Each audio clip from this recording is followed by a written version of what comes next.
Panalo na, natalo pa, lungkot ang inabot ni Stephen Curry. Tinadtad pa ng injury ang Warriors mga bro. Kinarma naman si Draymond Green. Patalo mga bro, nauna ang yabang, pinagtatrash talk tuloy ng mga fans. Warriors versus Kings, may nagbabalik sa lineup ng Golden State mga bro. Balik na si Draymond Green matapos ang 5-game suspension. Ganda ng simula ng Warriors, nakakalamang agad sila ng double digit. May tig 8 points kagad sa opening quarter. Etong si Andrew Wiggins at Stephen Curry, napay-skate pa ni Steph ang depensa dito ng kalaban, pasok pa ang step back jumper. Nasa hulog din ang opensa ni Thompson with 8 points. Draymond Green naman gustong bumawi sa teammates. Solid first quarter, 3 points, 2 assists with 2 blocks. Tig-isang tres naman sila Chris Paul at Dario Saric sa bench ng Warriors. Yun nga lang, nagkaroon ng big run ng Sacramento. Sinimulan niya ng 7 straight points ni Malik Monk, natapos sa end 1 basket ni Fox. Baba sa 2 points ang lead ng Warriors, though last seconds na foul beyond the arc si Klay Thompson at naipasok pa ni Payton ng buzzer beater floater. 37-29 end of first quarter.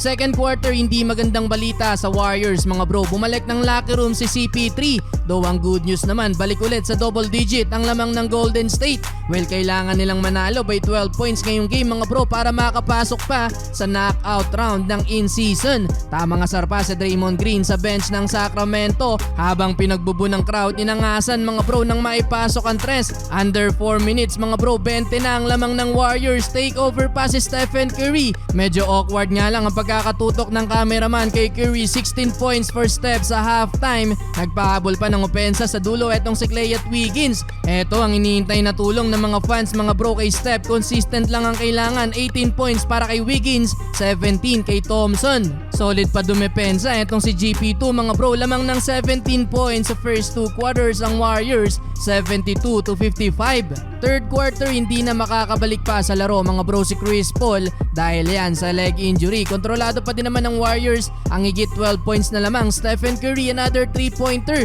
Konting hawi sa depensa ng kalaban. Nangasar pa si Curry. Pursigido ang greatest shooter mga bro na makakapasok sa knockout round ng in-season. Pasok ang end 1 layup. 24 points na so far para kay Steph. Grabing hustle naman ang pinapakita ngayon ni Payton. Naagaw na ang bola sa kalaban. Nakakuha pa ng end 1 layup. Kaso bad news mga bro, sumakit ang tuhod ni Payton last 2 minutes na ng quarter. Non-contact pa ang nangyari mga bro. Mukhang hindi magandang balita na naman yan sa Warriors. Naibaba pa ng Sacramento sa 9 points ang lamang ng Golden State, 104-95. Well, fourth quarter, nawala na ang disiplina ng Warriors mga bro dahil kay Draymond Green. Panay ang reklamo sa mga referee. Alamik pinisi pa ang ginawang acting dito. Na technical pa si Green, tinitigan pa ng masama ang referee. Under 5 minutes mga bro, palitan ng 3 points sa magkabilang koponan, Moses Moody at Vezenkov.